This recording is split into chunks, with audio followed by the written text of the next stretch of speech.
we have our reporter Canny Maphanga there, and I believe Leanne, she is with Minister of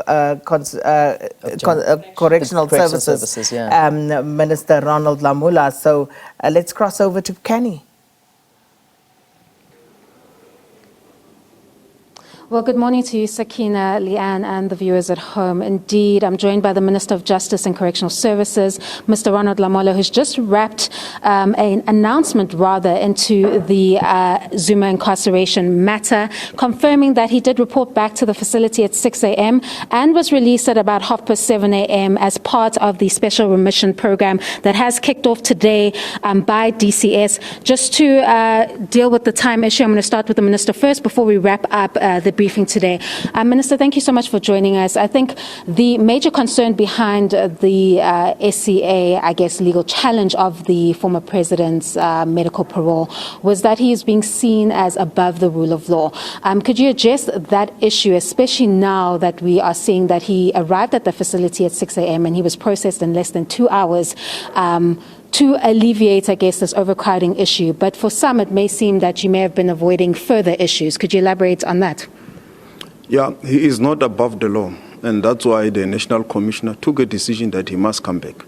He must comply with the Supreme Court of Appeal judgment, which the National Commissioner explained in terms of how he has complied.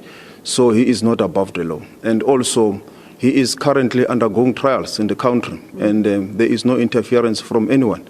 So he is a person who must be subject to the law of the Republic of South Africa.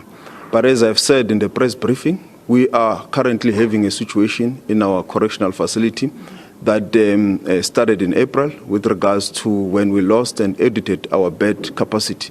At the time, as the doctor explained, it almost about 1,000 something bed capacity, which can be confirmed, was lost. And the overcrowding is now almost at 43%. With the Mercado situation, it went to about 47%. So that situation accelerated and exacerbated an immediate and urgent intervention, which we then impressed for this decision the President to make to enable DCS to breathe, to be able to manage the situation of overcrowding. And you will know that the people in the Kutamas and Timule, most of them are life offenders who must find space across the country in many of the facilities that we have. And most of them are already overcrowded. And a number of interested parties believe that there should have been a bit more to that custodial 15-month sentence. Of course, you received representations from the DA to this respect, at least asking for a number of days for the former president to return to Estcourt Correctional Facility.